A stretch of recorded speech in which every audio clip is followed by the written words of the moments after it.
ఒక స్టేజ్ మీద ఒక పాట పాడాలి, లేకపోతే దేవుని ఆరాధన చేయాలి, ఇదంతా జరగాలి, అపవాది సంబంధమైన చీకటంతా పారిపోవాలి, భయపడాలంటే ముందు మన వ్యక్తిగత జీవితంలో స్తుతి యాగం ఉండాలి. మనం దేవుని వ్యక్తిగతంగా ఎక్కువగా స్తుతించాలండి. ఆయనకి ఎన్నో నామాలు ఉన్నాయి, ఆయనకి ఎన్నో గొప్ప పేర్లు ఉన్నాయి. ఈ నామాలని పట్టుకొని మనం అధికంగా స్తుతించగలిగితే స్తుతులకు పాత్రుడండి మన దేవుడు. ఎంత స్తుతిస్తామో అంత పరలోకపు శక్తితో నింపబడతాం. ఎంతగా దేవుని స్తుతిస్తామో అంత అభిషేకంతో నింపబడతాం. మనం పాడే ప్రతి పాట ఎదుటివాడిలో ఉన్న దురాత్మల్ని పారదోలిద్ది. నిన్ను చూసి శత్రువు భయపడతాడు, అపవాది భయపడతాడు. ఈ స్తుతి ఎక్కువగా మన నోట్లో ఉండగలిగితే, ఎక్కువగా దేవుని సన్నిధిలోకి వెళ్ళినప్పుడు స్తుతి ఎక్కువగా చేయండి. దేవుని ఎక్కువగా స్తుతించండి. మీ స్తుతి మీ స్థితిగతులను మారుస్తుంది. నీ స్తుతి నీ స్థితులన్నింటినీ మార్చేసి ఒక గొప్ప స్థితిలోకి తీసుకెళ్తుంది. ఈ స్తుతి యాగం మనకు ఇంపార్టెంట్. నీ వ్యక్తిగతంలో అది అధికం అవ్వాలి అని చెప్తున్నాను. నీ వ్యక్తిగతంలో దేవుని ఎక్కువగా ఆరాధన చేయి. నీ వ్యక్తిగతంలో దేవుని ఎక్కువగా స్తుతించు. ఇది చేసిన వ్యక్తుల పైన ప్రత్యేకమైన అభిషేకం ఉంటుంది, ప్రత్యేకమైన కృప ఉంటుంది. అది మనం పొందుకోవాలి, తప్పనిసరిగా అది మనం పొందుకోవాలి. ఎక్కడైనా నువ్వు నిలబడు. నీ వ్యక్తిగతంలో దేవుణ్ణి ఎక్కువగా ఆరాధన చేస్తే, నీ వ్యక్తిగతంలో ఎక్కువగా దేవుని స్తుతిస్తే, నువ్వు ఎక్కడైనా నిలబడు, నువ్వు ఎక్కడైనా పాడు, ఎక్కడైనా నువ్వు నిలబడినా అక్కడ క్రీస్తు రాజ్యం కట్టబడింది. అక్కడ దేవుని శక్తి దిగి వస్తుంది. అక్కడికి దేవుని బలం ఒక్కొక్కరి మీదకి దిగి వస్తుంది. అనేకులు పశ్చాత్తాప హృదయులవుతారు. దేవుడు అంత బలంగా వాడుకుంటాడండి. అందుకే చెప్తున్నాను, మన వ్యక్తిగతంలో స్తుతి అధికం అవ్వాలి. ఒక వ్యక్తి ఉన్నాడు, దావీదు. ఈ వ్యక్తి అరణ్యంలో ఉండి దేవునికి స్తుతి చెల్లించేవాడు. ఎక్కువగా దేవుని స్తుతిస్తూ, దేవుని ఆరాధిస్తూ, పాటలు పాడుతూ వ్యక్తిగతంలో స్తుతి కలిగిన వ్యక్తి అండి. వ్యక్తిగతంలో దేవుని ఆరాధించే వ్యక్తి అండి. ఇలాంటి వ్యక్తుల్ని దేవుడు వదిలిపెట్టుకోడు. అయ్యా, అతని కంటే ముందు 7 ఉన్నారు కదా, వాళ్ళని దేవుడు ఎన్నుకోవచ్చు కదా, వాళ్ళని దేవుడు గొప్ప చేయొచ్చు కదా, వాళ్ళ పేరుని గొప్ప చేసి అభిషేకించవచ్చు కదా, అభిషేకించి గొప్ప చేయొచ్చు కదా అని మనం అడగొచ్చు. కానీ నేను చెప్తున్నానండి, 7 ముందున్న ఆ 7 దేవుని స్తుతించే విధానంలో లేరు. ఎవరైతే దేవుని స్తుతిస్తుంటారో దేవుని కనుదృష్టి వాళ్ళ మీద పడిద్ది. ఎవరైతే వ్యక్తిగతంలో దేవుని ఆరాధన చేస్తున్నారో దేవుని ఆలోచన అతని మీదకి వస్తుంది, దేవుని ఉద్దేశాలు అతని మీదకి వస్తాయి, దేవుని కనుదృష్టి అతని మీదకి వస్తుంది. ఏ కనుదృష్టి? అందరినీ చూస్తున్న కనుదృష్టి కాదండి, అందరికి మించిన ప్రత్యేకమైన కనుదృష్టి ఆ వ్యక్తి మీద దేవుడికి పడిద్ది. దేవుడు చూస్తాడు. ఈ వ్యక్తి అరణ్యంలో దేవుని స్తుతిస్తూ, దేవుని ఆరాధిస్తూ, దేవుని గొప్ప చేస్తూ, అంటు పెట్టుకుంటూ జీవిస్తున్న వ్యక్తి అండి. మరి ఈ మిగతా ఏడుగురు దేవుని ఆలోచన కంటే తండ్రి ఆలోచన, దేవుని ఆలోచన కంటే రాజు ఆలోచన అనగా సౌలు ఆలోచన, ఈ విధానాల్లో నడుచుకుంటూ వెళ్తున్నారు.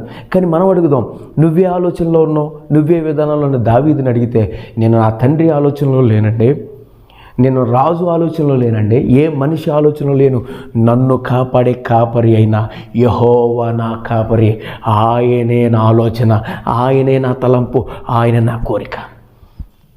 నాకేలేమి కలగదో, ఎందుకో తెలుసా? నాకు కాపరిగా దేవుడు ఉన్నాడు. దావీదు అంటాడండి, నేను మంచి కాపరిని, నేను నా గొర్రెల్ని మంచిగా మేపుతాను, ఎలా మేపాలో తెలుసు, ఎలాంటి మేత దగ్గరకు తీసుకెళ్లాలో నాకు తెలుసు అంటాడు దావీదు. మరి ఇంత గొప్ప కాపరివి కదా, మరి ఏంటి రీజన్ అంటే, నేనే కాపరిని, నేను మంచి కాపరిని, అయితే నేను నా గొర్రెల మంచి దగ్గరికి, మంచి వాటి దగ్గరికి తీసుకెళ్ళి వెళ్తాను. మరి ఇది దేవుడు నాకంటే మంచి కాపరి కదా, ఆయన సర్వలోకానికి మంచి కాపరి కదా, మరి ఆయన నాకు కాపరి అయ్యాడు అనుకో, నన్ను ఎట్లా ఉంచుతాడు? అందుకే ఈ స్తుతి, అందుకే ఈ ఆరాధన, అందుకే ఈ వ్యక్తిగతంలో అరణ్యాన్ని దద్దరిల్లేలా చేస్తున్నాడండి తన స్తుతి ద్వారా. అరణ్యానికి చెమటలు పట్టిస్తున్నాడు. హల్లెలూయా.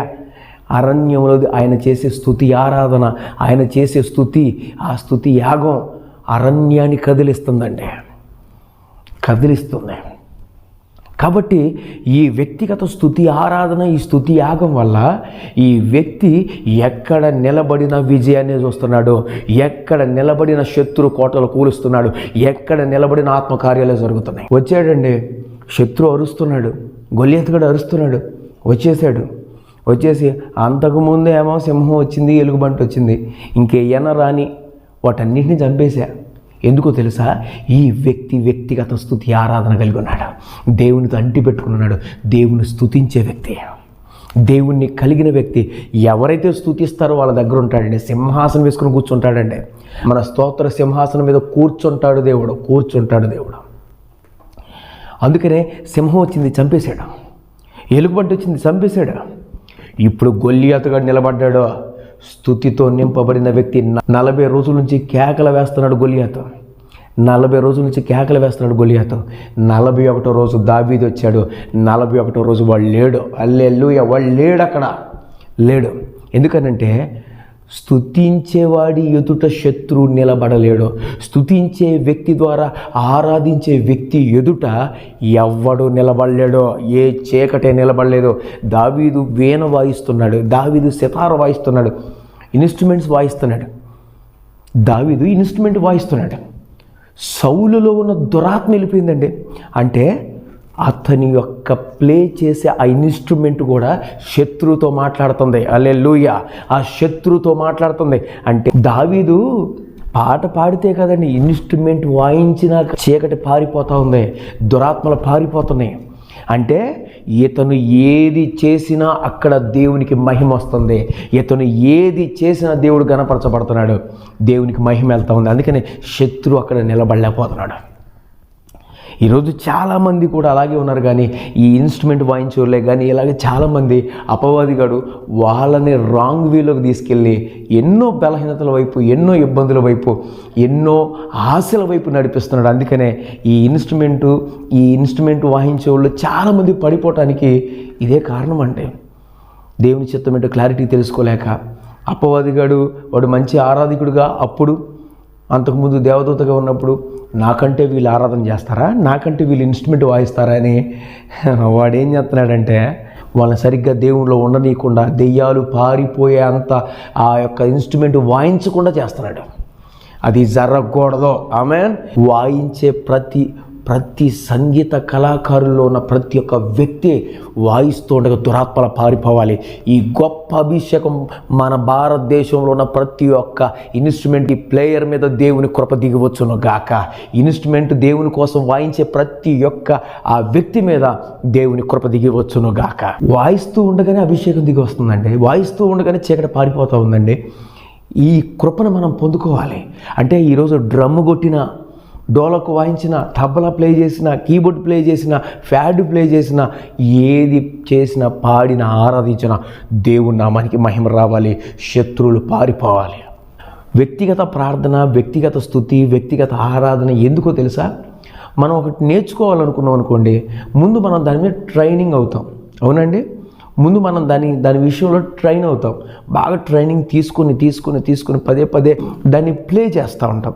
అట్లాగే నేను అంటున్నాను, నీవు బలముగా వాడబడాలన్నా, నీ ద్వారా దేవుని పని ఘనంగా జరగాలన్నా, నువ్వు ముందు చేయాల్సిన పని ఏంటంటే ముందు వ్యక్తిగతంలో మనం ప్లే చేయాలి, దేవునికి కనబడే ప్లే చేయాలి. ఈ వ్యక్తిగతంలో అధికమైతే, ఈ వ్యక్తిగతంలో ఎక్కువైతే ఎక్కడ నిలబడిన కార్యాలు జరుగుతాయండి. ఎక్కడ మనం దేవుని పాదాల దగ్గర నేర్చుకుంటున్నాం ఈ స్తుతి యాగమే కానీ ఇవన్నీ దేవుని చేస్తున్నాం, అప్పుడు సమాజంలో కూడా ఘనంగా చేయగలవండి. ఆమేన్.